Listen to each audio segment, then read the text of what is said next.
Voice for Baloch missing person سے بازیابی درگتا جدکہ camp پر ناشناسی مردمہ آس جتا کے حوالے چا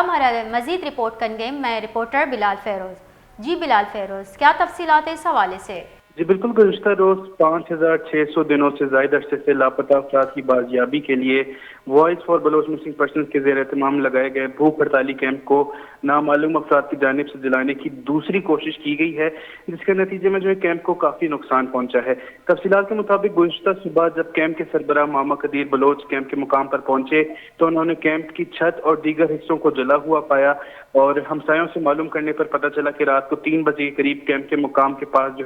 مبینہ طور پر ایک پولیس کی گاڑی اور کچھ نامعلوم افراد کو دیکھا گیا تھا، ممکنہ طور پر جن کی جانب سے کیمپ کو آنکھ لگانے کی کوشش کی گئی ہے۔ رات کا وقت ہونے کے باعث کوئی جانی نقصان تو نہیں ہوا، مگر 3 اطراف پر لگی کناتوں کو بہت نقصان پہنچا ہے، اور voice for Baloch missing persons کے عہدیداران کا مطالبہ ہے کہ اس جرم میں ملوث ملزمان کو تلاش کر کے ان کے خلاف کارروائی کی جائے، جبکہ انہوں نے یہ بھی کہا ہے کہ ایسے حربوں سے ہمیں ہماری پرامن جدوجہد سے دستبردار نہیں کرایا جائے گا۔ ساتھ ہی یہ بتاتے چلوں کہ اس واقعے کی پولیس رپورٹ وہ اب تک کہیں بھی درج نہیں ہو سکی ہے۔ جی بہت بہت شکریہ بلال فیروز تفصیلات سے آگاہ کرنے کے لیے۔